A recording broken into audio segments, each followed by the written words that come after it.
I am just background noise. Silence feels like a verdict. The notification sound hits the room like a gavel. It's a text. You check it, reflexively, heart doing that familiar, anxious stutter, and see the reply. It's short. 2 words. Maybe just an emoji. No punctuation, or worse, the kind of blunt, clinical brevity that feels like a door being pulled shut in your face. In the span of a heartbeat, the room you're sitting in changes. The light doesn't feel as warm as it did 10 seconds ago. You stare at the screen, and the cursor blinking on your own unsent, drafted follow-up seems to mock you. Was that too much? Did I say something weird yesterday? Am I just exhausting to talk to? You aren't doing anything wrong. You know this logically. You were just sharing a link, or asking about their day, or trying to bridge the distance. But the sudden cooling of their tone, a slight shift in the rhythm of the conversation, is enough to make the floor tilt. It's not that they're necessarily angry. It's that they are occupied, and in that gap of their busyness, your brain builds an entire courthouse. You become the defendant, the judge, and the one holding the sentence of you are being a nuisance. You start replaying the last 3 interactions. Did you double text? Yes. Did you use too many exclamation marks? Maybe. You look at your own words from an hour ago, and suddenly they don't look like friendly check-ins anymore. They look desperate. They look needy. They look like clutter in someone else's well-ordered life. The funny thing, or perhaps the cruelest thing, is how quickly you pivot to damage control. You don't ask them if everything is okay. You don't have the audacity to demand the warmth you feel you're losing. Instead, you withdraw. You pull back your energy, folding it inward like a telescope, trying to make yourself smaller so that if they are annoyed, you'll be out of the way before they have to tell you. You find yourself doing something so small and mundane, you go to your chat history, but you don't open it. You just look at the preview window, over and over, analyzing the timestamp. They were online 4 minutes ago. Why didn't they finish the thought?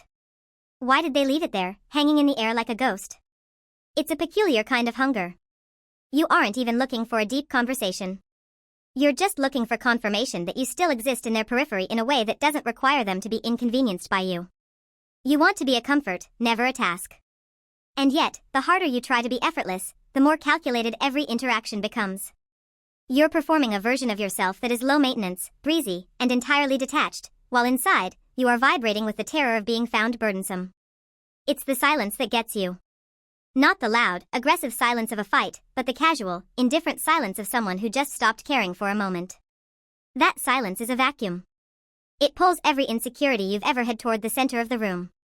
You start thinking about how you're always the one initiating, the one reaching out, the one holding the thread, and you wonder if, tomorrow, you just stopped, would the line finally go slack?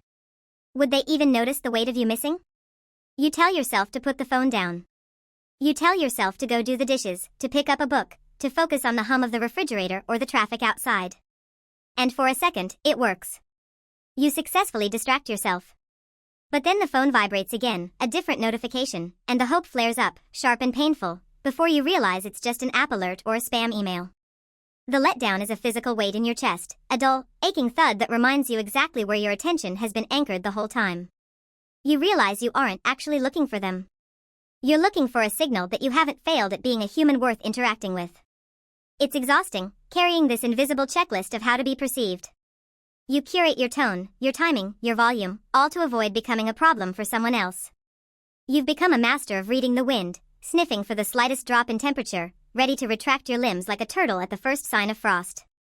You aren't even present in your own life anymore, you're just a ghost haunting the margins of other people's conversations, waiting to see if you'll be invited back to the center or if you'll be left to dissipate in the margins, forgotten, until you decide to try again, and again, and again.